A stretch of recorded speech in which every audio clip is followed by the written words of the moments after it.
There, there we go. Thank you. Awesome. Well, thanks for the introduction and the little land acknowledgements. That's really cool. I'm going to switch over to sharing my screen, and periodically I'm going to switch back and forth between myself and PowerPoint. But I'm really excited also. Sometimes you can present in front of anything above 12 people, 15 people, and it doesn't have the same connectedness and openness of conversation. So I welcome open conversations about different facets of film, whether it's like technical aspects or a project that you're working on. Please raise your hand or what is that? Chat. Sorry about that. And anyways, I'm going to switch over to sharing my screen. And let's play this. I like to think of, we have 90 minutes to talk about film. And I want to talk about as many aspects of film as is useful. But in general, it kind of moves from storytelling into the gear that we use, how to use the gear, and then editing. And I hope we can hit on some of that today, some of all three of those aspects. And so what's the goal, or the goals of this, is to share film as a tool for knowledge and experience communication. And I've always appreciated film throughout my life, and to be able to be part of it has been an incredible trip to learn how much control we have over what we say through film, and the effect that film has on people, which is very powerful, but it also means that we have a responsibility. And then I guess it'd be useful for us to discuss ways that each of us can tell more potent stories using film. And for each of us, we might have different ways that we could become stronger storytellers. I love the idea. This shot was from a documentary that I worked on during the pandemic, where this youngster was out saying that you all are awesome. And I think that that's one of the best statements that I can share too, is that I love to celebrate every angle as unique and valuable. And whether it's some people that we're working with or they're part of the story, these differences are really incredible, and they make up the texture of the world. And let's celebrate that. So narrative sovereignty, I think it's important for us to, if we're thinking about the NNA projects and the Arctic, we acknowledge that any film made about or in the Arctic directly impacts the indigenous peoples of that land. Further, we recognize that the sovereignty of local indigenous peoples and land in the Arctic, and in telling their own stories. We highly encourage researchers and filmmakers to work with local communities when sharing Arctic narratives. I guess it's important for us to realize whose story are we telling, and who should we be including in our stories to make it complete and fair and balanced. And so I just wanted to make sure that I shared that it's valuable to work with the people of difference from the very beginning of telling stories, and that's co-production. So I want to celebrate that too. Who am I? I'm a filmmaker, but my background is in climate science. And I'll just share a quick story, being that I guess it was in 2003, I was on a research expedition in the Andes, and I brought along my camera. And I've always taken pictures and video of skiing and whatnot. I'm fairly enthusiastic about being outside in nature. And we made a couple of really interesting discoveries and wrote a couple of really interesting research papers from this trip. And then Discovery Channel reached out and said, I hear you had a camera with you. Can we use your footage? And I was like, oh my gosh, can I have my footage used in a film? And it ended up being in 24 documentaries by the end of 2 years later, that same footage. And I think I kind of personalized it as like, wow, I'm good at this. And I was there and I had my camera running. That's the point. And I think if we can just try to tell stories, not all of them are going to be great, but if we can be working towards the end goal of stories that are impactful and shared perspective and experience, that's wonderful. And it's taken me decades and decades to continue learning about how to tell stories of films. The agenda today is something loosely like this. We have an introduction, which we've mostly passed through already. And that could take maybe 5 minutes. And then we could have a segment on storytelling. That could be another 25 minutes. And then we could go into video and audio equipment and the use of the equipment. And then editing stories together. At the end, I'd love to be able to show some of the things that I think about and answer different questions that you might have. But within each facet of this, this presentation, I'd love to share any practical information that I have, any tricks of the trade that I've learned, but also let's have some discussions. And yeah, raise your hand or write in the chat that you might have something you want to share. And we can try to address as many of them as possible while we keep the flow going too. And in the end, I'd love to also have open discussion too. With that in mind, I was wondering, and I'm going to step out of my share, and I would love to know. Oh, sorry. Stop share. I would love to know if any of you have any goals that do you have goals for the next 90 minutes? Like, would you want to learn one thing or another, or have discussions about certain points, but just share them in the chat. And maybe we could all be aware of where other people are coming from with their experience with film and what they want to learn. So just take a minute.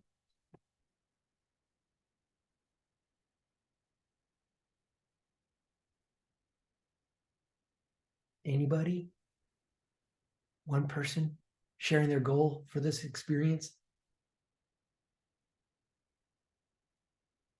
Okay, well, okay, nice. Creating more engaging content. Nice. I think we're going to dive into that with storytelling. One more. Oh, okay, good. We have more than that.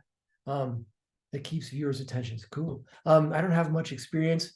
I'd like to be able to capture good imagery for others to use, but probably not producing myself. Yeah, okay. Time to type. Thanks for taking the time. Reach broader audiences. Nice. This is great. I think we can touch on all of these things. And when I think about, how to balance representing science accurately and telling a cohesive and engaging story, or telling engaging stories.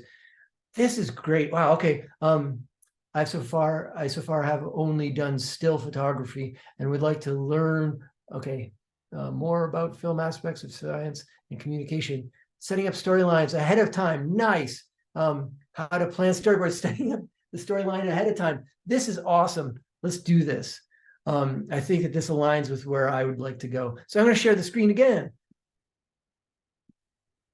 All right.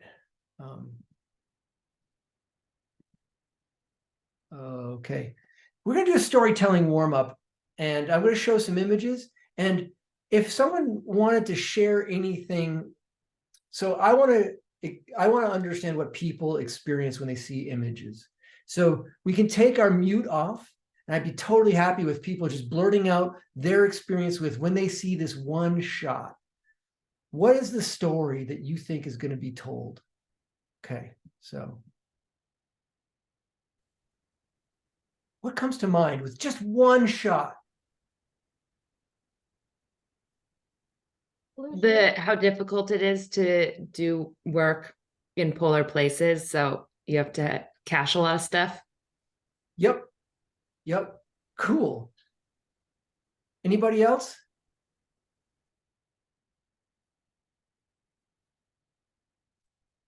Okay. All right. I'm going to share another image then. What story comes to mind when you see this?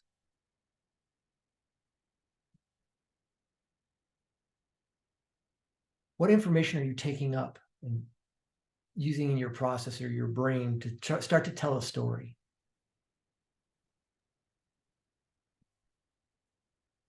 I see the past. So you see the past. Nice. You're looking down the road into the past. Nice. I think of forest fires. You don't see any forest fires, but these were the clouds in Colorado during the forest fire season. And so for me, that's what comes out of this is forest fire and the drama behind forest fires in the Rocky Mountains and now in many, many places. All right, last one. What is the emotional experience when you see this?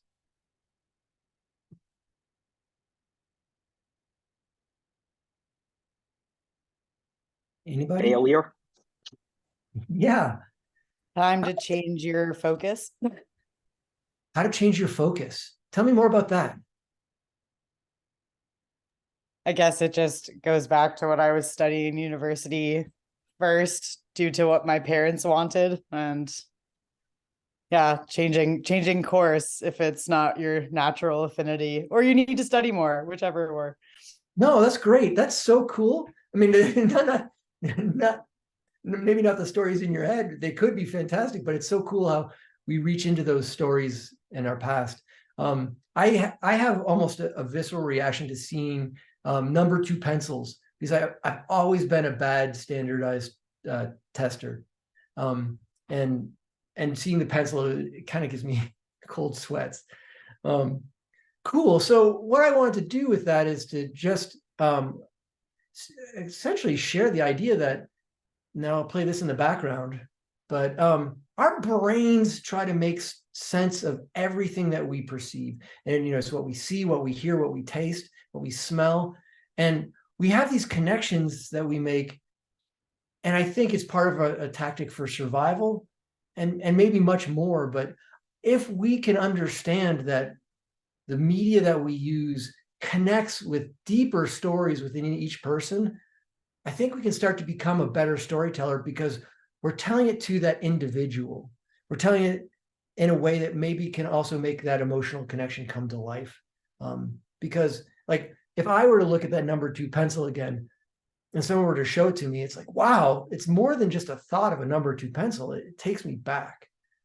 Cool. Well, I didn't want to, one sec. We're supposed to go. Okay. And so as filmmakers, the idea is we have a lot of paths that we can take, and we get to be the ones to choose the path to get to our destination in the end. And it's complicated at first, and sometimes it weaves in unexpected ways. And usually the unexpected ways are the parts that give stories texture. And I think that this is where I would like to start in our conversation about what the films we can make, and is that usually stories that are direct and take you straight to one thing or another aren't as attractive as taking people in roundabout conversations in their own heads about their own experiences and their own feelings about things. So that's what I encourage that. I mean, simple stories usually also touch on the emotions too, but to think that we have this, how do I say this? We have this potential to make new connections in audiences. And so we could try to do that with our films. Looking in, I have a film clip, and I want to know how this film had success back in the 70s. And what were the elements that the filmmakers were thinking about in order for you to have a reproducible experience that other people had as well. So I'm going to try to do this.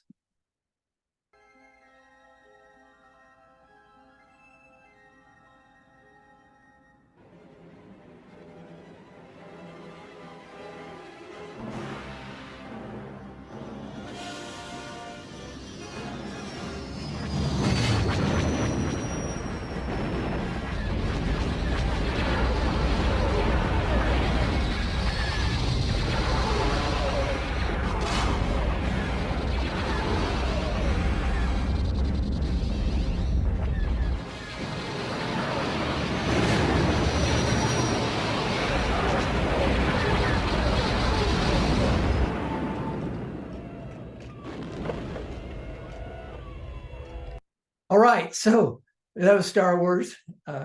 Several of you might know of it, but I want to tease apart who is the person that the audience started to pull for, and how might we have gotten to that conclusion from what we just saw, the first 1 minute of the film.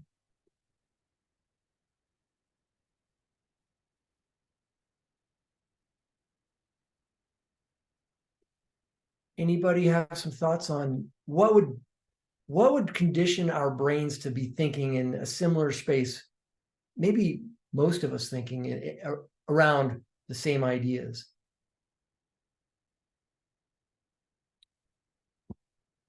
No?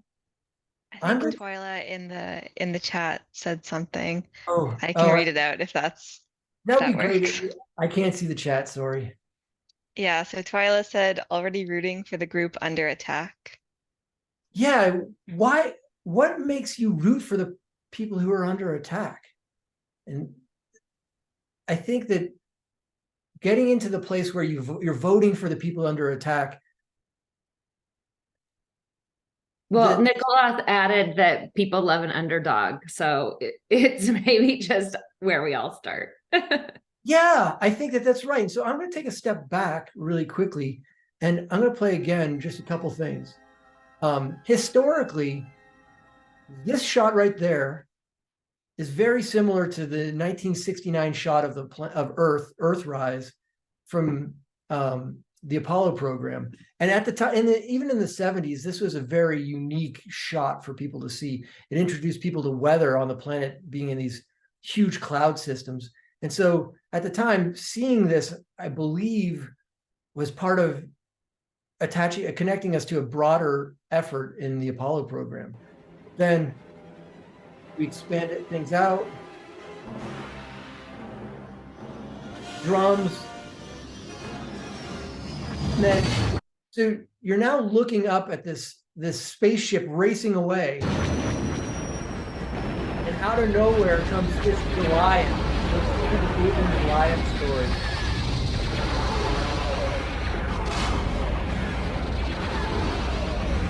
It just keeps going. It's epically huge.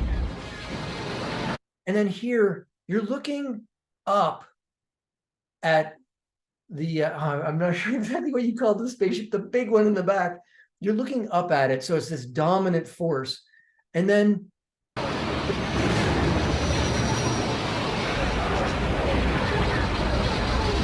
boom, that starship gets hit. And then if you want to know exactly who to vote for, it's the next scene. Lucas connects over to the idea of the spaceship shaking to the C-3PO and R2-D2 being destabilized. And so you know exactly who you're wanting to vote for. But really, there aren't any words yet being shared. And so I think that if we can start to think really carefully about every aspect of the film that we want to produce and what purpose does it serve in getting us closer to our story, that's a great starting place.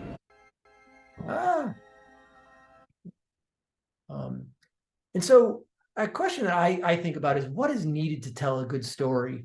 And I think we have to have an intention. We have to know what we want to do. But then from there, we have to be creative. And we have to tell stories in unique ways where we almost have to fight for the attention of the audience so that we can connect with them. And then we can do that through personal experiences. And I personally love the idea of working with other people. We have our ability to tell a story, but together we can start to come up with even better stories and bounce ideas off of each other. So I think what is needed to tell strong stories is working with other people. And so moving on.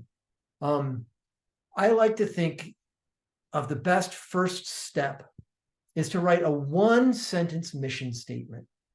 And if you have a film that you want to make, you can share things like for whom, how long, the style, and to what outcome. And so for whom, who would you expect the audience to be? If you say everyone, that's hard. It's a hard group to please. But if you were to say third graders, and I want this thing to be 3 minutes long, comedy, to the outcome that kids start to question the decisions of their parents in climate, around the climate argument, or something like that. That's a really, really good beginning, so that everything you do revolves around having this mission statement come to fruition. A simple example. I'm going to show another film. I made this film because I wanted to have a silly mission statement.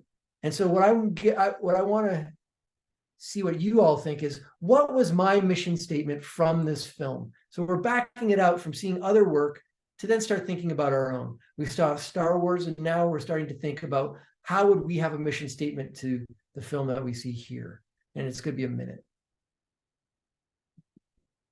Ah, oh, how did I do that?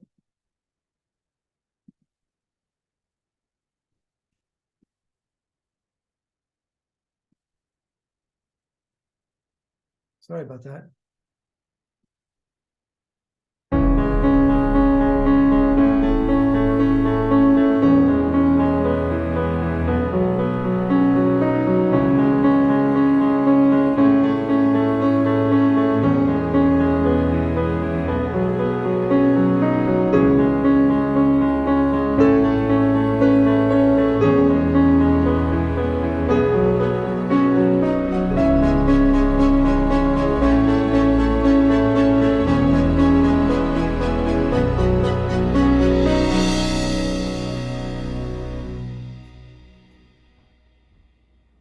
What's the mission statement?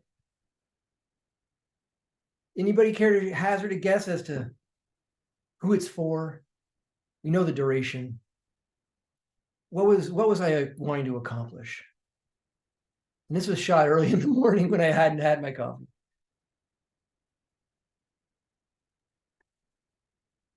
Like the joy of your morning coffee ritual. Nice. Anybody else?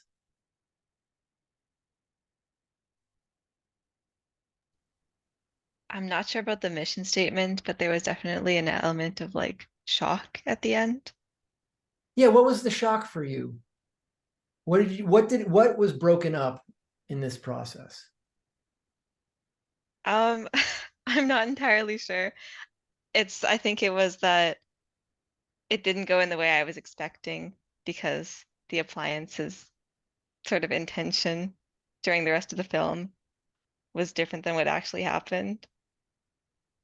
Yeah. And so I'm going to share my mission statement. There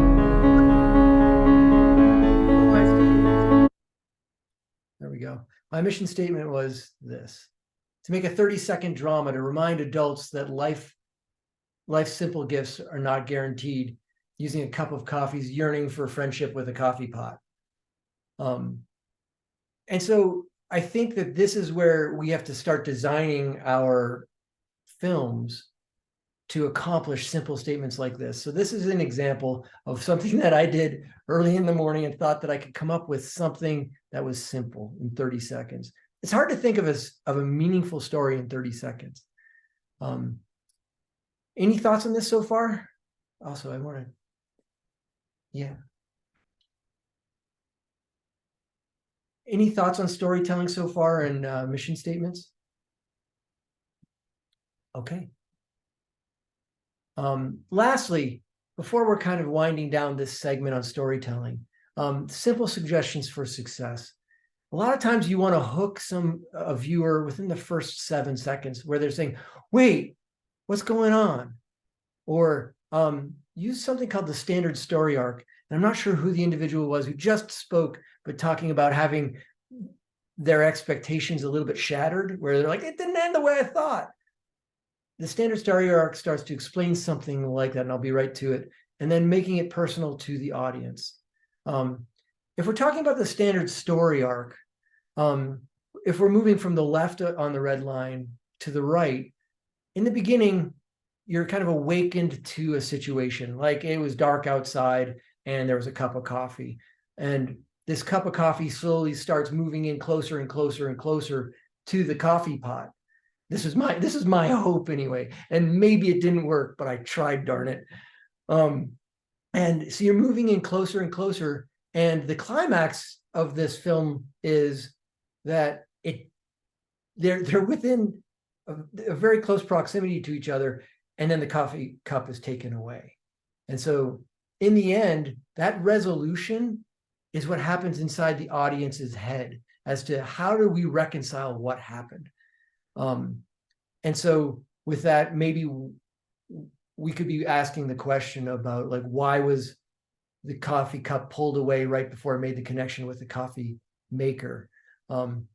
And so if we can recreate tension and then at some point shift gears and make the audience go, wait, when we say an audience say, wait, or, oh my gosh, we have their emotional connection, not just their intellectual connection.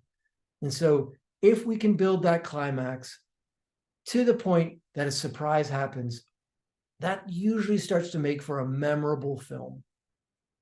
And then I think that if we remember that these stories are for the audience, we might have a really, really good clip of something that we want to use, but if it doesn't help move us towards the mission statement, we should get rid of the clip.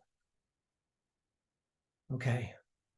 And then I have 2 more minutes that I want to spend, but anything on the mission statement and the standard story arc that somebody might want to add, or if they have their own experience with a film where they could see that happening? Anything from the people in the audience or in the group out there?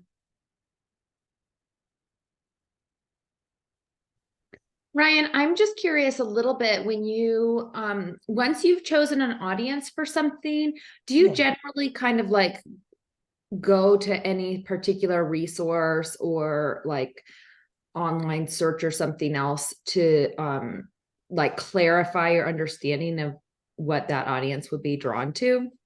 Oh, Especially wow. if, you don't feel like you fit into that audience group. Yeah, no, I think that what you're bringing up is such an important point, is that we want to understand the audience as much as possible. And for me, I like to do research into the communities that I work. So let's say I was making a film for 3rd graders. I like talking to 3rd grade teachers, and I also like to talk to 3rd graders.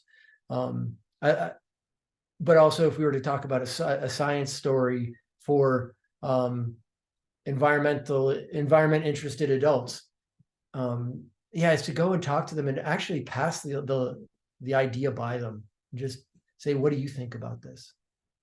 But yeah, I think that it just depends on what audience it is. I've made a lot of content for schools, and so I go to the schools, no matter what grade, even in college, and just start banging ideas around with the kids, with the students, with the engineering grad students, whatever it might be. Lastly, how do we actually build a story? And the more that we can write things down and say that we want to have this, we want to start by sharing the location. Oh, it's going to be early in the morning when it's dark.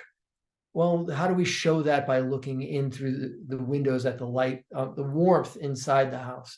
And then where do we want to cut to next? And for me, I was like, I want to get right to the coffee cup. And so you can use these little sketches called storyboards, moving from the left to the right, moving down a row, and then left to right again, and just scribble your idea of what you want to do, and then take it to your friends or other collaborators and say, what do you think about this approach?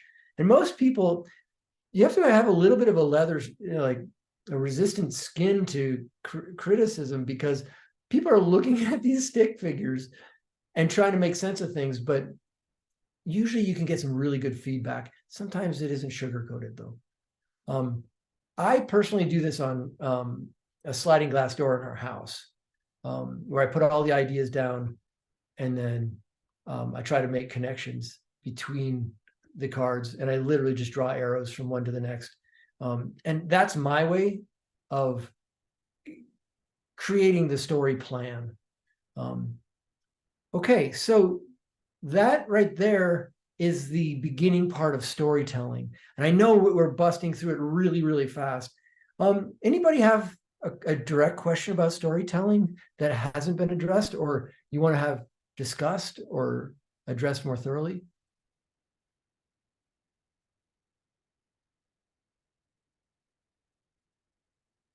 Cool.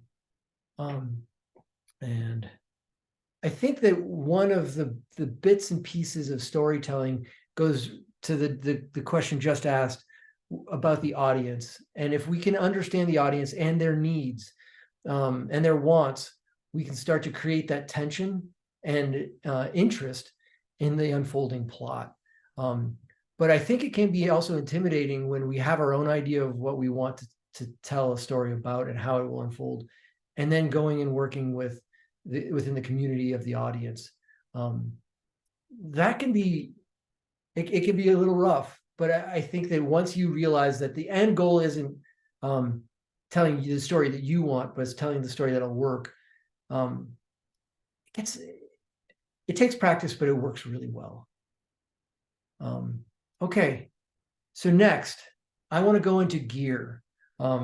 And we can always go back to other questions, by the way. If you are like, oh my gosh, I totally had a question about storytelling, please do ask now or even email me later if you have questions. But the first piece of gear that we have to talk about is ourselves. It doesn't matter how good your footage is or how good your sound recording is. If you don't connect with your own creativity and be willing to open yourself up to the needs of the audience, it's not going to happen. I mean, chaos could make it happen, but in general, it's so much harder to tell a good story and make a good film without the skills to listen to other people and also be creative. Next, we'll go into cameras. Then we'll go into sound recording, lights, stabilization, and composition. And just recently, I lost the fuzzy white guy on the cover here, which is a bummer. So I'm going to stop sharing. But okay, I want to start with cameras.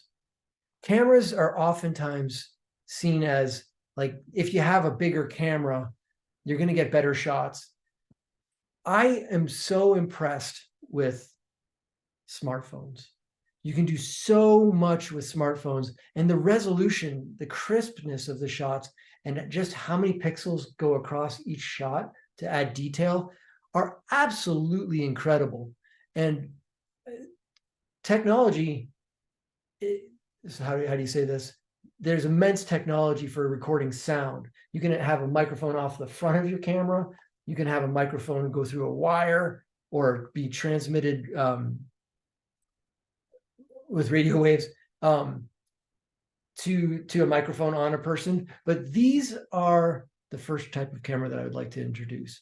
I think that incredible films can be produced from that. The one thing about this camera that is kind of a weakness, but companies are working on getting over this hurdle, is how small the image sensor is. If you have a lens that's that big, and then behind the lens, you have to have something that has the same number of reception points as the image that you're going to create, they're going to be tiny. And then you also have to have the electronics to be able to manage those tiny image sensors. It doesn't reproduce color as well as a camera like this. This is the camera that I oftentimes use, which is called a digital single lens reflex. And I'm going to open up my camera, and when you look inside, you'll see that there's a square in there that's about the size of a large postage stamp. The thing that's reflecting, that's the image sensor for this camera. And so that it gives it more, image sensors like this give more space to capture more real color. And on top of that, sometimes you might see a movie where at first my hand is in focus. Let's say my hand is in focus here. And then behind, my face is out of focus. With larger image sensors, you can start to tinker more with this depth of focus. And you can start to play games. But meanwhile, amazing things can be done with this. For people, if you want to share within the chat, or even just say it out loud, What cameras are you folks interested in learning about?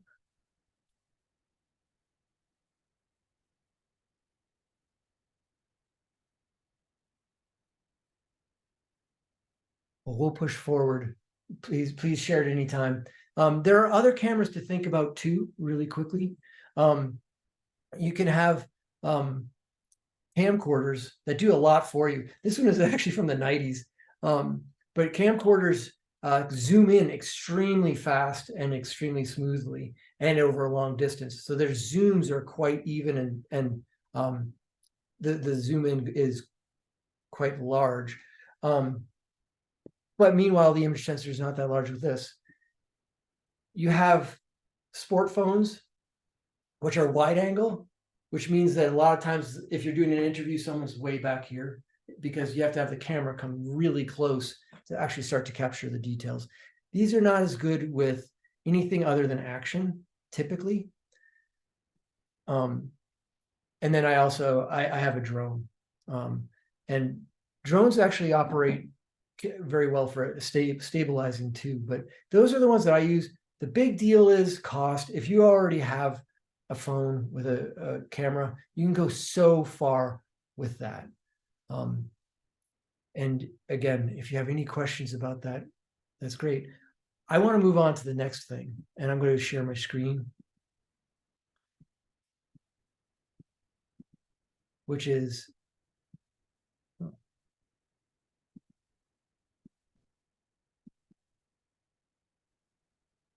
I'm not sure what's going on.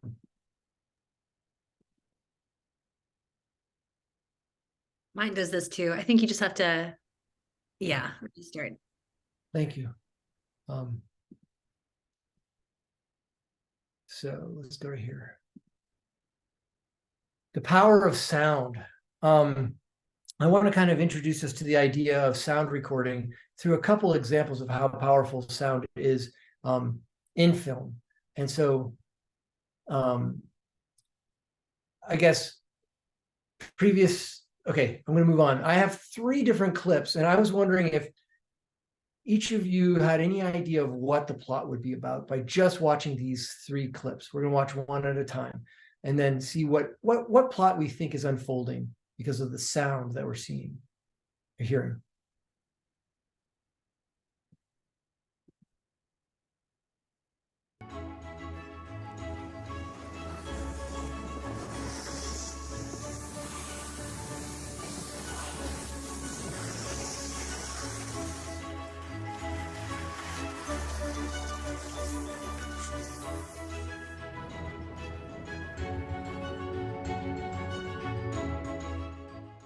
All right, with that, does anybody have a potential idea of what this story could be about? Or this segment of the story is about? I'd say like joyful, you're leaving like a logistics point, you're going out into the field, going to get your data. Yeah, that's exactly what it was. That worked out all right. Neat. And how did the music take you to that place? It was just very like joyful and cheerful. To me, and kind of like light music. Yeah, and so when we partnered the light music with the moving snowmobiles, the movement of the snowmobiles is for a light purpose, or for a light purpose. Does that sound? Did I add to anything there? All right, we're going to move on to the next one.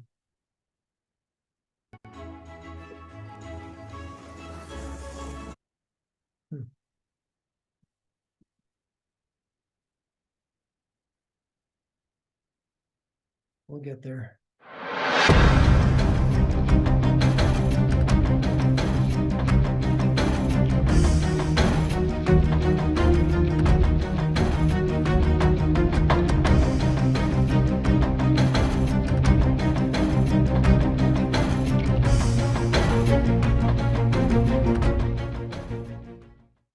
All right, what's that plot? What's the plot that comes to mind?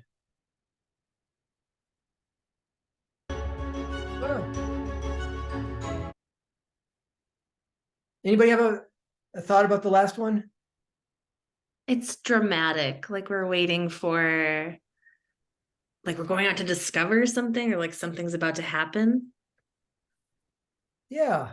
And so with this, we didn't change any of the footage, but what we've been able to do is just use sound to really start the mind into telling the story that's going to unfold. And we're using kind of our curiosity and trying to unlock what's going to happen next. And I think that that's one of the most valuable tools for us to know about as we make stories. And just one last one. Wow, I think I'm going to move past it. When we go to microphones, there's the value of using a microphone is critical in that some people say that the sound is so much more important than actually the video that's in films. And part of this is that the closer that you can get a microphone to a sound source, the more crisp and authentic that sound is. And for every step away from that sound source, the quality of the sound deteriorates rapidly. So these microphones that we use are there to get as close to the sound source as possible.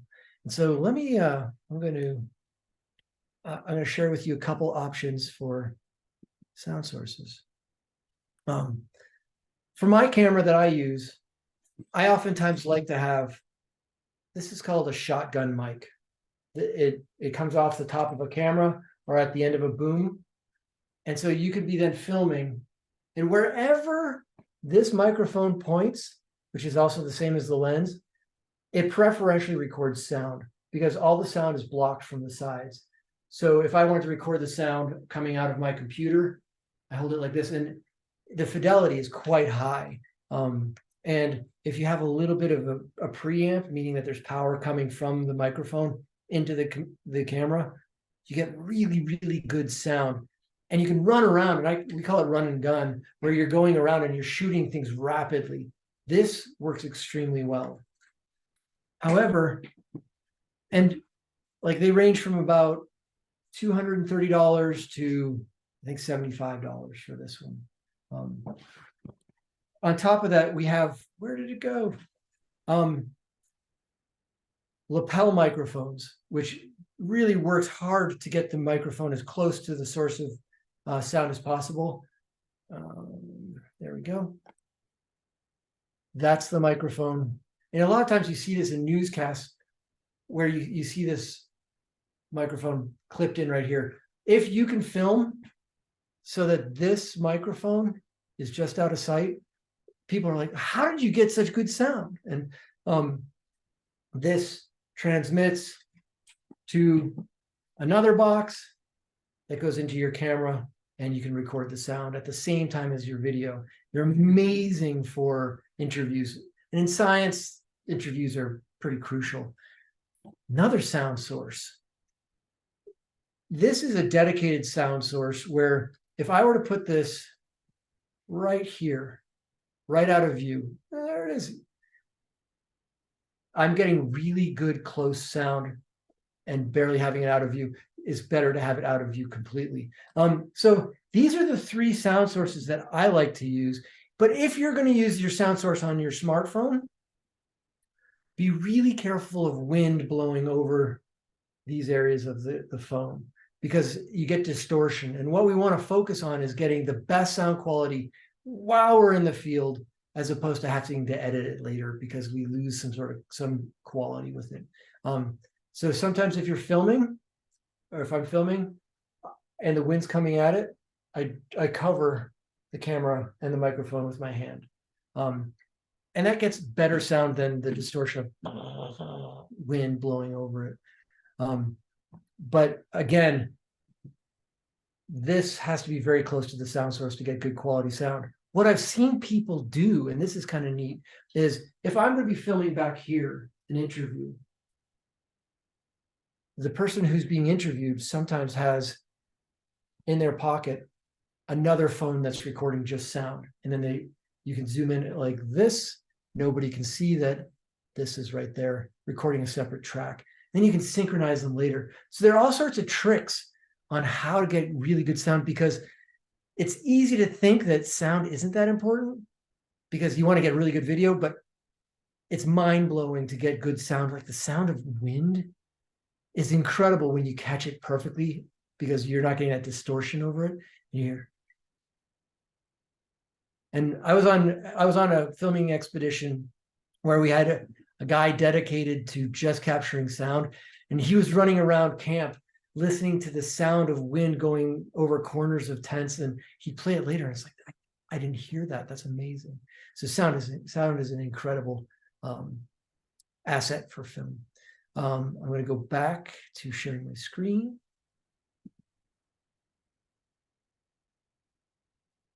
And one thing that I want to, there we go. Oh. Access to some of this stuff. So if you're wanting access to gear and you're thinking, well, I want to step up past my smartphone, or I don't have a smartphone and I want to use something that can film. If you're part of an institution, a lot of times you can get gear for really cheap, if not free, for borrowing, or talk to friends. But usually there are ways to solve the problem of getting gear into your hands. Gear that's good enough. I think that sometimes people think we have to have amazing footage to tell an amazing story, and that's not true. I think you can do really, really well with, again, stuff coming out of smartphones and then telling that powerful story. On top of that, let's say you want to tell a story that included the Atacama Desert, but you don't want to go there because you don't have the budget.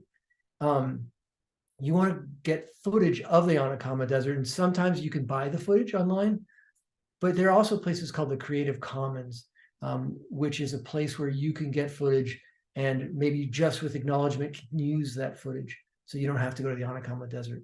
And then another thing is, if you're telling a story that includes conflict, something like that could be told in the news, you can use news footage with acknowledgement if it's used for, let's make sure I get this right, commentary, criticism, news reporting, and scholarly reports. So if you want to change the perspective that this news piece was used for, you can. You just have to give you just have to give acknowledgement to the place it comes from and acknowledge the fair use statute is in act, or is being used. So I think sometimes people want to build this story from news clips, and I've done this too. You can. Sometimes you could notice that news stations say that they want you to reach out for the use of it. However, that might not be the case. I am not a lawyer, and I can't say that you should use my advice, but you can oftentimes use news footage, but I would look into exactly the pieces of media that you're using specifically, and also become aware about this fair use clause. But you can do it if you're careful. I hope that makes sense. Next, stabilization. Stabilizing a camera and a phone is crucial. Here, this is just a smartphone, putting it on a post. You can lean against a tree and you can start to get the camera to be quite stable. And even if it's not completely stable, it's nice to have a little bit of a bounce in the camera, because that makes it seem almost like that the camera was part of the conversation, as though it's a human. And so you'll notice that in a lot of documentaries, or even like the Netflix series, you'll notice that the camera bobs and weaves, and that's a trick to make it seem like that camera and the viewer is part of that conversation. Bumpy and bumped and jarred, that gives the feel of being part of the scene. But if you really want to stabilize, you can use post, whatever it might be.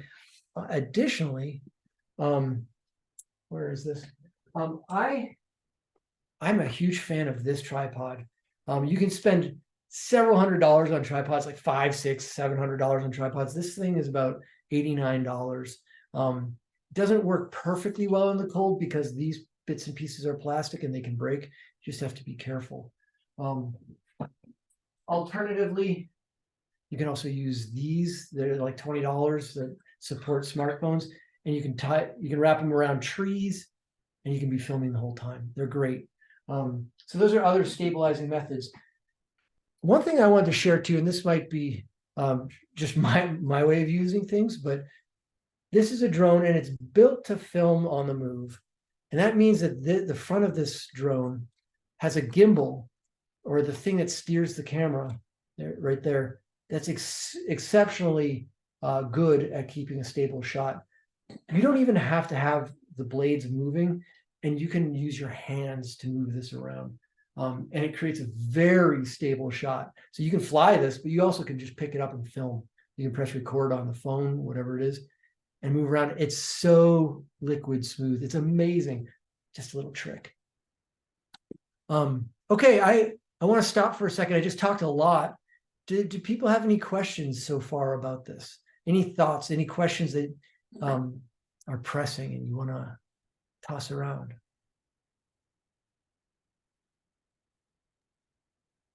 Ryan, I'm curious how you deal with permissions from people who you might capture in your videos. Do you like carry around printed sheets of something, or talk to people and get information, or just try to be super extra cautious of what you're capturing? Or super good question. Yeah, if you're doing an interview, the best thing to do is to get a signed permission slip. And it's called a media release form, and they can be very short. But if you're saying you're given permission to use their likeness, sound, and visual in this film, in this production, and then having them sign saying that's okay,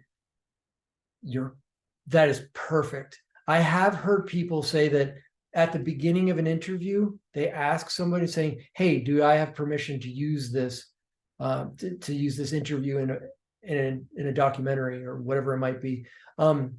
You can do that, and I've heard people get away with that. When later someone says, "Hey, I don't like being part of this," first of all, that it would be nice to respect them and not include them if they don't want to be included. But meanwhile, if it's 3 years later and the film's already been made, it's hard to change things. But if you can get spoken permission, that can work too. But you do have to get permission one way or another. Otherwise, you can't use it. I mean, you can use it. You can edit it together. I don't think there's anything wrong with actually having the content. It's using it and then broadcasting it. Cool. Great question. And then I'm going to step back really quickly into sharing my screen. Lighting. Okay. I think a lot of times people think the more light, the better. So if you're going to be out ice climbing like this individual, you want to have lots of bright light. This is called flat light. This means that there's no direct light on any part of the shot. And you get so much detail. And you can see the detail in all different corners of this shot. And I think that most people think of flat light as a really good place to start. And this is not flat light. This is very direct, intense light. And you can see how information is lost. However, going against the flat light being the first principle to follow, it's sometimes neat to think about, okay, this is a fishing town, but it's not the fishing boats that you're focusing on, it's the clouds. So you could say like this shot might be like, wow, the fishing community is about to go out on a 5-day trip, but the weather's rolling in. It's the weather's rolling in part that would really be able to be amplified by a shot like this. Alternatively, if you're doing an interview with somebody, the light isn't all that good when it's direct, especially when you start squinting. And then on the right, we have the flat light. And I think that this is a really good point where we can start to talk about how do you light an interview. And so like this was on a project where someone used a shop light, shined it off the wall, and it just increased the light in the room, but it wasn't direct. That was kind of neat. Here's another interesting application. People really like silhouettes in photo, in film and photo. And what I've understood so far, and I think it's accurate, is that people like to fill themselves into that space.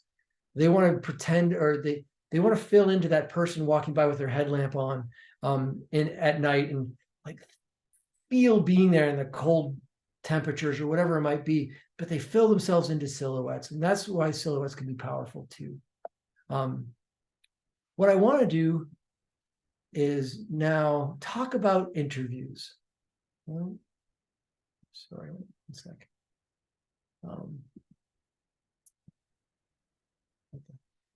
One sec.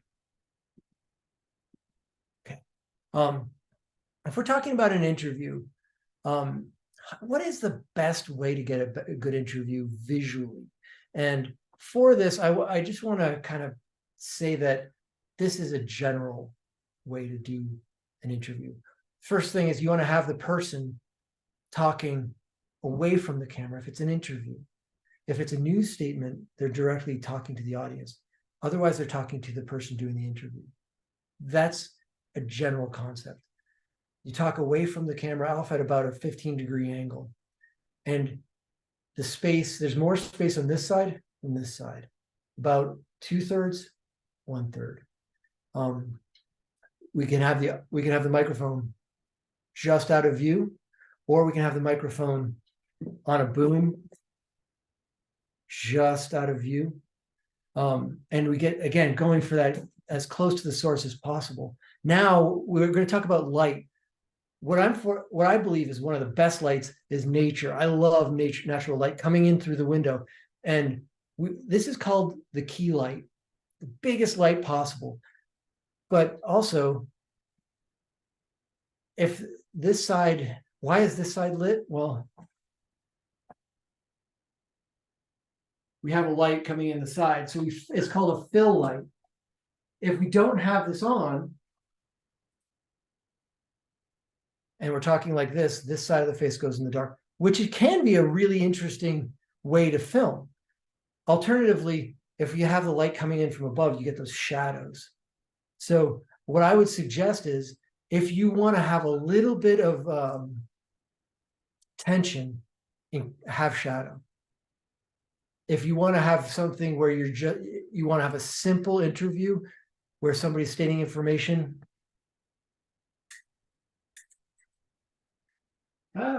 Sorry. Fill the light on that side.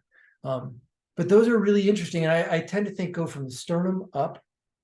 So that's one thing. Last thing about this that I want to share my screen on. Okay.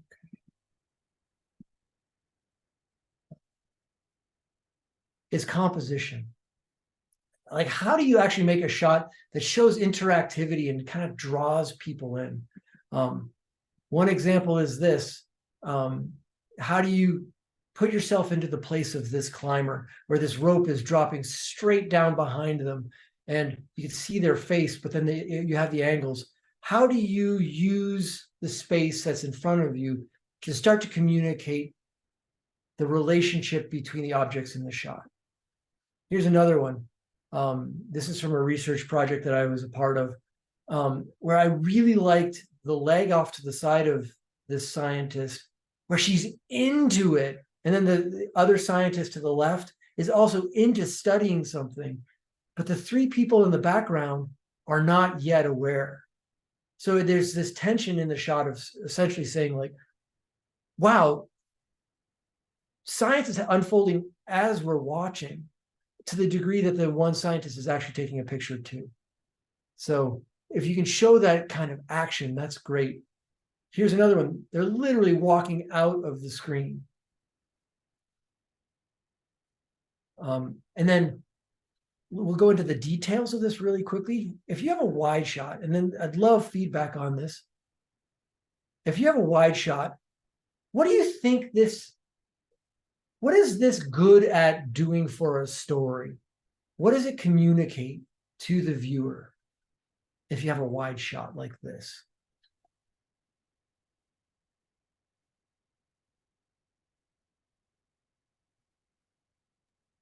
All right, I'll share on this one, but I'd love to hear from other people on the next one. But this one shares setting. It establishes where something is unfolding. This is in the Arctic, this is in a tent, but you don't see any people. But then as you start to step in, this is a medium shot. What would somebody say this starts to share? Emotion, state of mind. State of mind and interactivity. I think it bridges between, like, that person's having a good time or that person's cashed out because they had a really long day, and you can see how they compare to each other. Medium shots are really good at interactivity between the spaces, which is cool. Then we have a close-up, and I think that, you know, we can really start to get emotions, and the closer we can get in on people's eyes and hands. People talk about eyes and hands a lot as windows to the soul. So the closer we can get to those, sometimes, as a general rule, the close-up shot can do that. And then the extreme close-up. If we want to navigate spaces, and how do we use each one at the close-up, the wide shot? When do we use them? Well, we don't want to use any of them too much. Like if we wanted to tell a story of snowflakes, you don't want to be in on the snowflakes the whole time. You want to have the setting of where the snowflakes originated from. And you might not even see the snowflakes, but you get to see the clouds rolling in.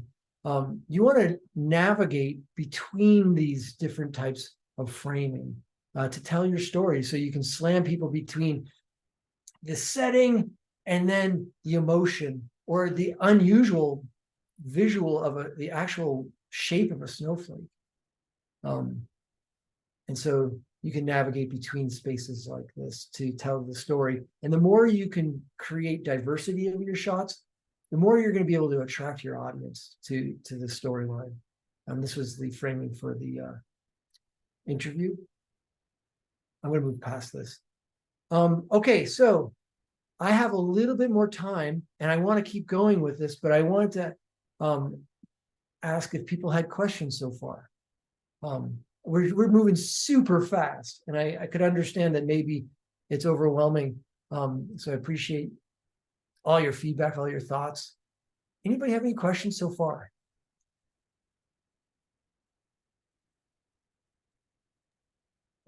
I have a question that's kind of backtracking a little bit. You were talking about utilizing iPhones or phone cameras, and it sounded like some folks were interested in that. Are there any specific settings that you would recommend that folks can kind of tinker with when they're trying to make a film with their phone? Such a good question. All these are great questions. Where did I put my smartphone? There it is. If you set, I'm going to take a step back. Most of the stuff that you publish on the internet for videos is in a certain dimension called 1080p. And 1080p means that there are 1080 pixels going up the screen and about 2000 going over. If you set your camera to double that, it's called 4K. 4K is the dimension that you want. This means that if you were doing an interview with me, you could frame the shot like this.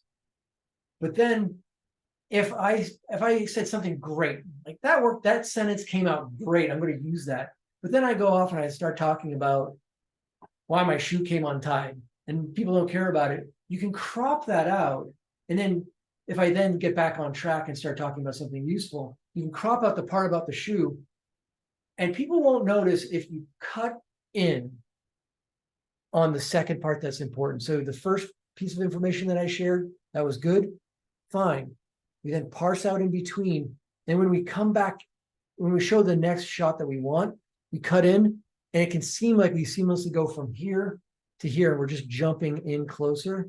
You'll see it happen a lot on TV where interviews were made, but meanwhile, they might have had 5 more minutes of content that they just were like, oh my gosh, we don't know what to do with this. They cut it out and they just crop in on the shot, they zoom in.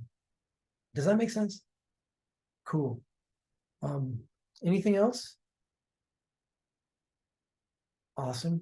I'm going to then, what I did is this morning I worked with my daughter to capture footage to show you how I edit. I'd love the feedback if what I do doesn't work for you. The idea that I'd like to share is this is just one person's approach to it and what I think about with starting to tell a story. And honestly, I don't think we caught a very good story, but we have interesting content that we can connect together and start to tell a story. And so I can take you through that for the next 20 minutes. But again, I'll just put it out there. Any quick questions about gear before we move on to that, the editing? I'm wondering when you capture still images or when you're capturing video, Yeah. do you have like with video, like an amount of time that you try to capture the thing, or when you're like putting stills into your production, like how much time is sort of too much to have that image? So I think that's like a pretty common early on challenge is a bit of like showing too much content, which feels exciting if you experienced it, but I have the experience of it often being boring to people I might be sharing with. I think that it's almost like a bell curve where there's a sweet spot for most of your footage, but then you can have very, very short clips on this side of the bell curve and very, very long clips on this side. And they're welcome. They're just not as welcome as frequently. If you see a whole bunch of wide angle shots of environments with clouds swirling, that can be really good once. But then if you see it again, you're like, oh my God, I got it. Or a lot of times you see movies with wind blowing over grass.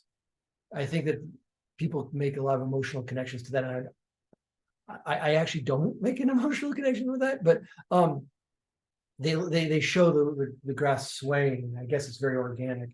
But then they have to get to it, and you start showing other content too.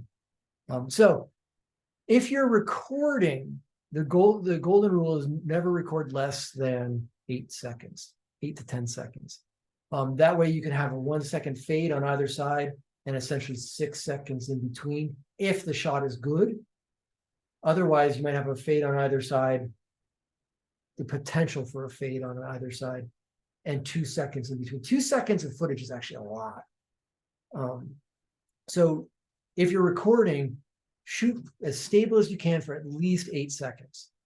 But then in editing things together, I think it's the energy level that you might want sometimes. I think entering into a scene like you were just working out in the field, but then you went into your house where you're getting ready for the next day. There's kind of this fit. Sometimes you get a little bit more permission for a longer clip between places, locations where you were filming. Does that make sense? Cool. Nice. Great question. All right, I'm going to switch over to just checking, making sure. I'm going to switch over and do a little bit of editing, and I'll share my screen and just talk through what I'm doing. And I'd love it if you have any questions, just ask as I go, because I won't be aware of when hands are raised. I'm kind of just going to be looking at the editing platform. But editing platforms are places where you connect media together, but you never actually change the media that you're connecting together. You have a video clip and you're bringing them together, but it's just the appearance of bringing them together. This file that you're bringing in never changes. You're just combining it into a new file when you're done with the edit. And just know that when you edit, you always retain the same material until you export, and then you have something new. Because sometimes you might be like, did I ruin my footage? No, it's still just fine. Okay, so I'm going to show, I'm going to share my screen, and we're going to go to a program that I use, which is Adobe Premiere. And what we have here we have effects controls where we can have certain effects, and we'll show you a couple of those. Here, this is called the timeline, where we show all of these pieces of media linked together. Here is where we're going to be able to see it. And then we have video and other effects that we can put, and you'll see how these are different. These effects are different from these effects. But we'll start piecing things together. All right. I have a dog and a cat and a 13-year-old kid in the house.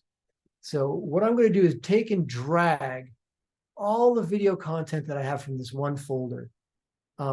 It's under the folder practice video. And then from here, I have exports, so files that we might make. Premiere files are the editing files. I have a few songs that I threw in that we could use. And I have the shots of the dog and the cat. And I'm going to take you through, if I click and drag these, just all of those together, I can drag them into the editing program. But before we actually start looking at that, I'm going to show you what's in the content so we can start to understand how they can be linked together. So this is Tuckerman. Oh, it's not moving very smoothly. I have the pinwheel of death.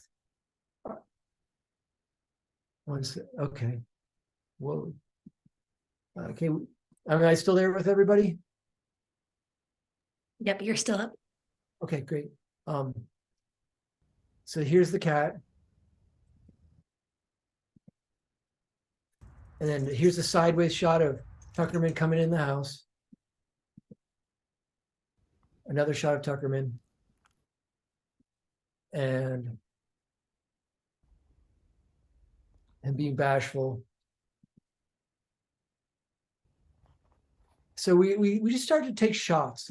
And like from here we have the cat, and then we change focus to she looks sideways and we look over to the dog kind of hiding off to the side. And then we have setting.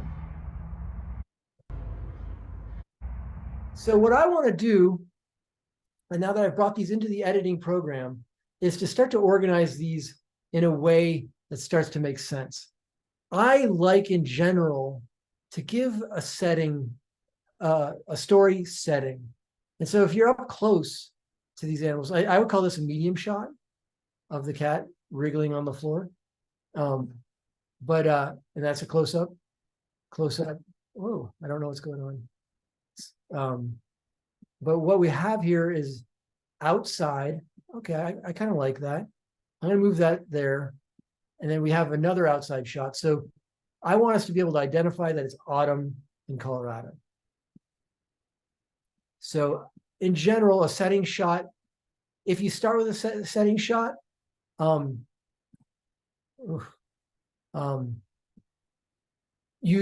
that's not the setting shot. Okay, one sec. Where did that go? Oh, I'm sorry about this. I don't know what's going on. So the first clip, oh man. This first clip is going to be looking up at a tree in autumn. So if we play through, press the space bar.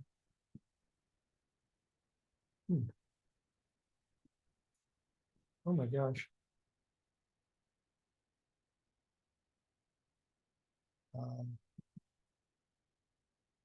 This is not working. Let's try this other clip.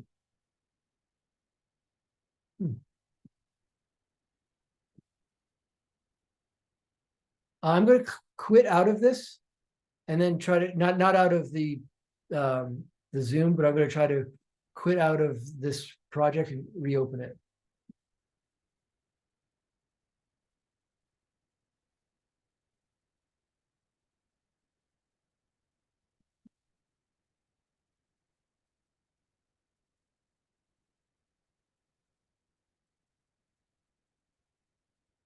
So it'll open and then we'll be able to talk about it. I hope.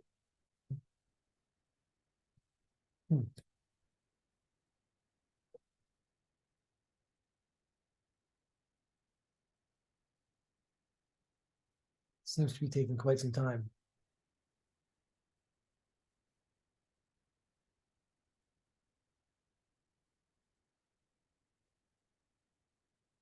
Sorry about this all.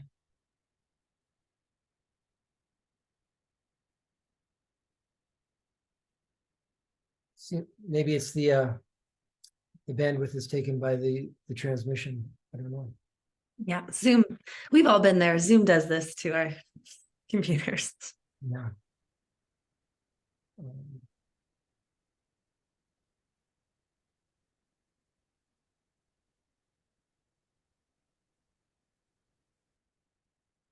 Okay.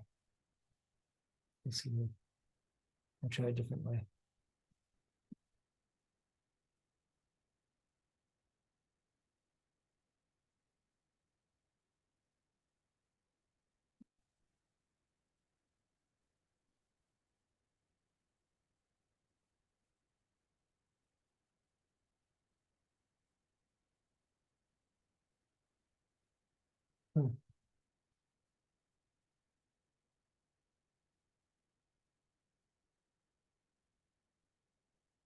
Does anybody have any question while we're doing this? We might as well use the valuable time in a way that can help you. Any thoughts so far as we open this?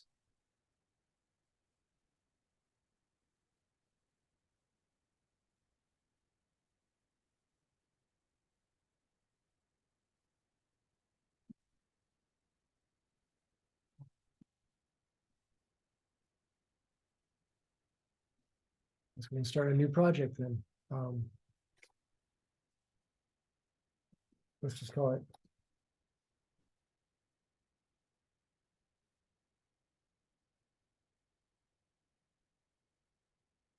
Wow. I'm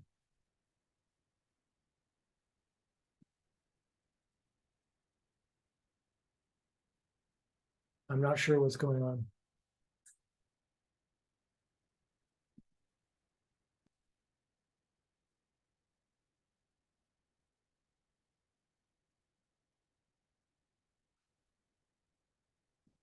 All right, let's try it to another location.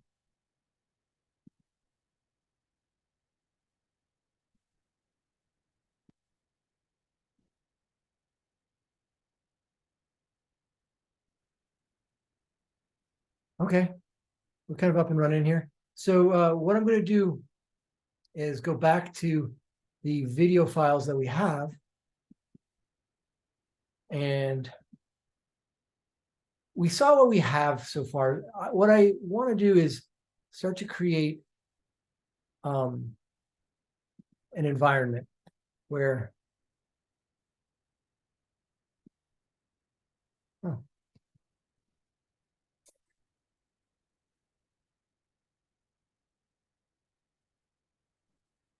so this right here is the clip of the tree. And I think that that's a good place to start.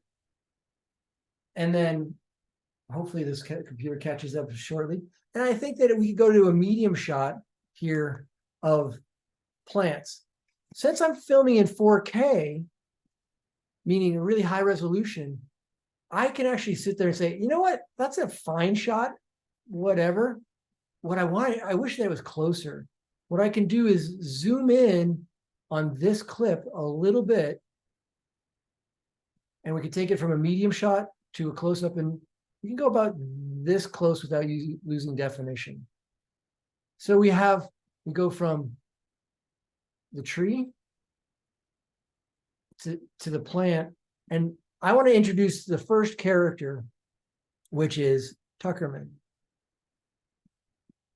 And so if we look here, it's sideways. Tuckerman's coming in sideways. We can go right here to effects controls, and we can rotate this by 90 degrees. Now it looks just fine. And again, like if I were to look here and say, okay, Tuckerman's coming in the house, he's kind of moving slowly.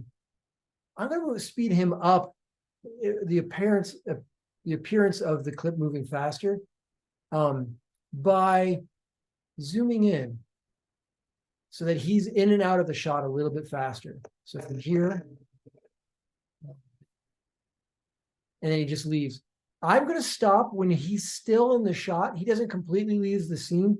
If you leave just a little bit of the object that's leaving the clip behind, if we're going to cut there, it makes for a faster transition. Viewers typically think that the object is left the shot completely anyways. So it's kind of an interesting little trick. What I would then do is I'm going to take a shot of Tuckerman, and this, he's on his pillow, and there's the cat in the background. I think that I'm going to try to go for a different shot. Where is it? There it is.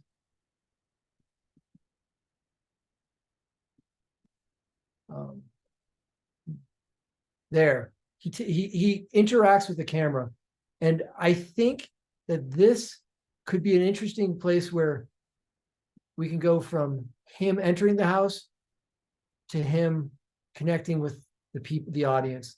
So if you look, he moves forward and he bounces, boom, and he pulls away, and then he kind of comes back in. I only want to see him lick the camera once, boom. Oh. Stops right there. So let's see if we can play this. Well, I'll just move through it. He walks in, boom. So now the story is about him. But meanwhile, I want there to be this other character in there. And we got this shadowy introduction to the cat.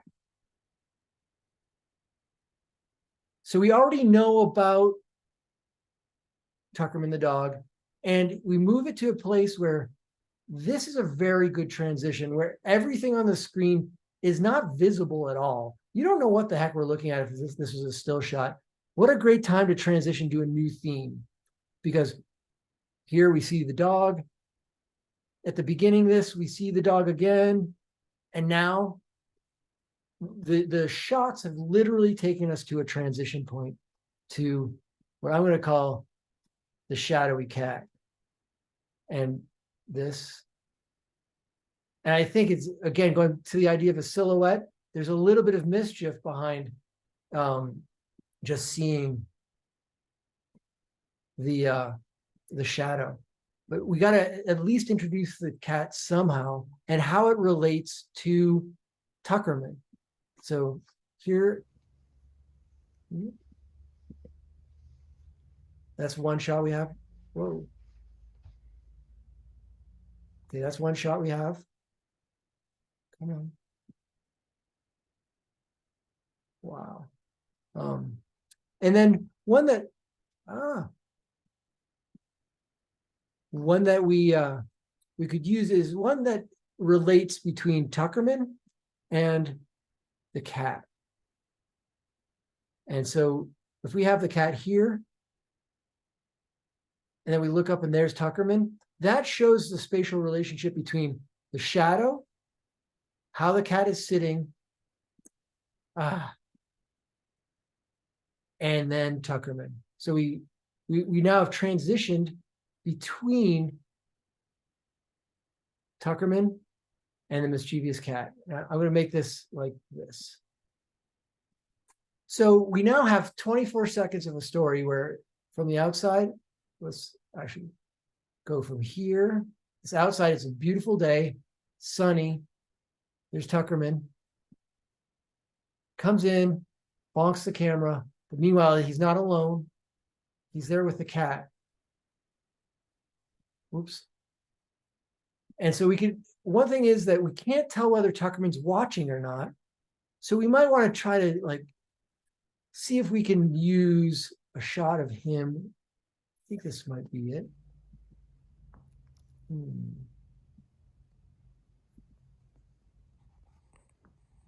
going to drag it anyway. Oh boy. Yeah. So there it is. there's Tuckerman and the cat.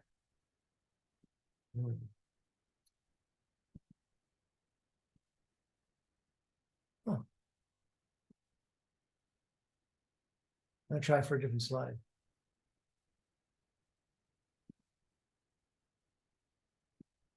Okay, please.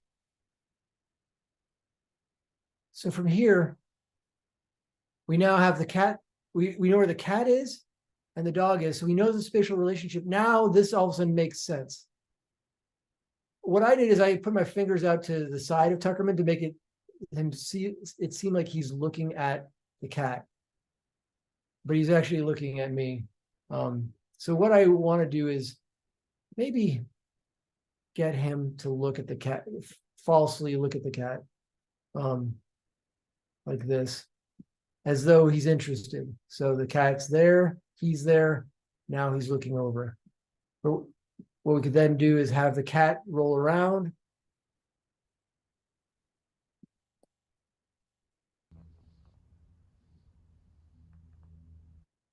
But meanwhile, one of the things that bothers me here is that's the cat lying down.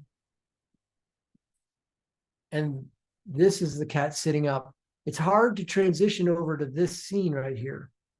What I would do, even though we're just about out of time, is I would look for a scene that transitions the cat down. So maybe what we can do is, where is the cat shot?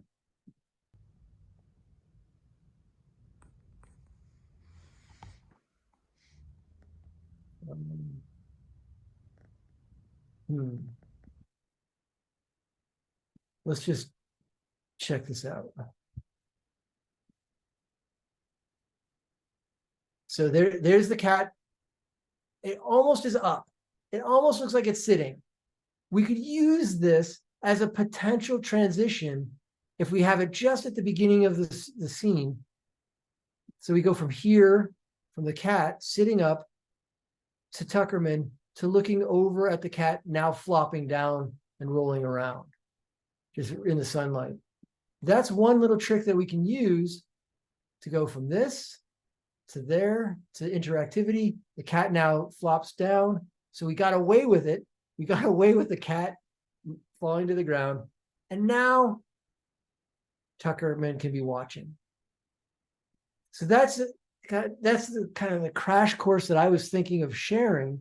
And I have some music, but I don't think that, apparently the bandwidth is taken in my computer, so it's not allowing the editor to play music and sound. But I'm going to pull back here. There we go.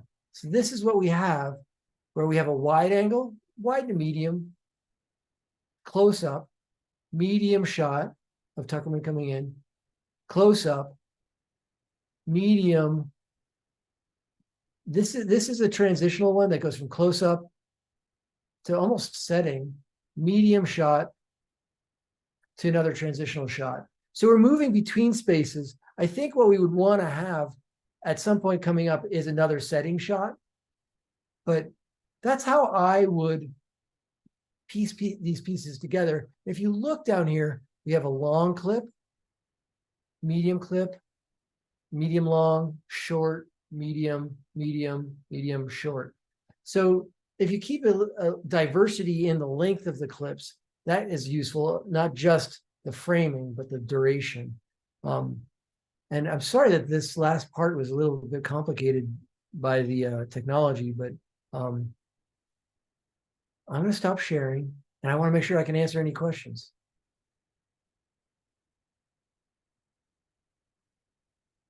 Any questions?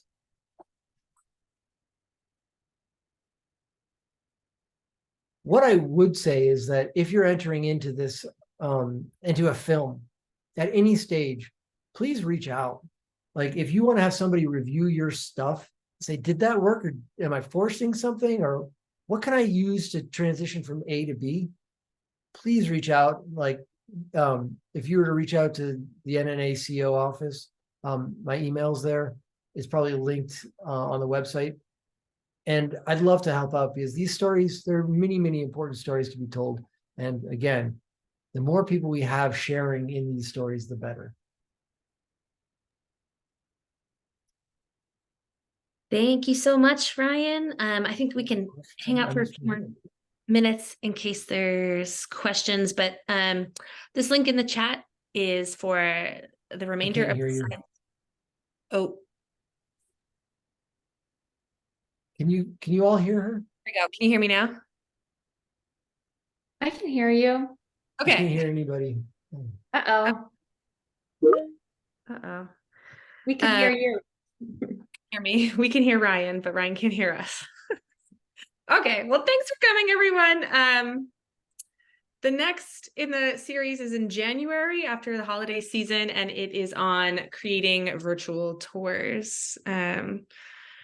I'm just going to type to Ryan since he can't hear us and thank him for leading us through today.